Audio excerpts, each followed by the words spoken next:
रात गए होने वाली तूफानी बारिश ने निज़ाम ज़िंदगी दरहम बरहम करके रख दिया।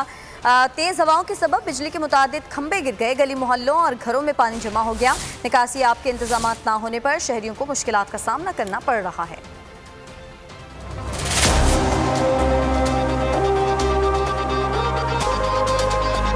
मॉनसून की तूफानी बारिशों ने तबाही मचा दी। सक्कर और गिरदोनवा में रात गए होने वाली तूफानी बारिश से निज़ाम ज़िंदगी मफलूज हो गई। मूसलाधार बारिश से तबाही के मनाजिर आया।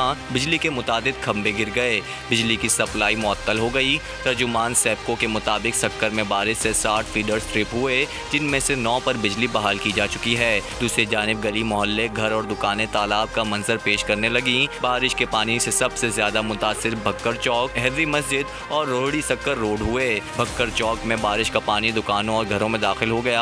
आग बगोला शहरियों ने हुकूमत से निकासी आप का मुतालबा कर दिया। पानी नालियों का वगैरह ये मतलब बहुत ही तकलीफ है। हमने तो अपने बच्चों भी शिफ्ट कर दी। जब भी बारिश हो रही है और यही हाल है हमारे यहाँ आप दुकान देख सकते हो, सारी दुकानों में अंदर पानी है। यहाँ इतने फंड आए, खर्च हुए, काम हुआ, मगर कोई भी इसका अजर नहीं मिल रहा हमें। दूसरी जानिब मूसलाधार बारिशों से मुख्तलिफ हादसात में खातून जाँ बहक और 2 अफराद जख्मी भी हो चुके हैं।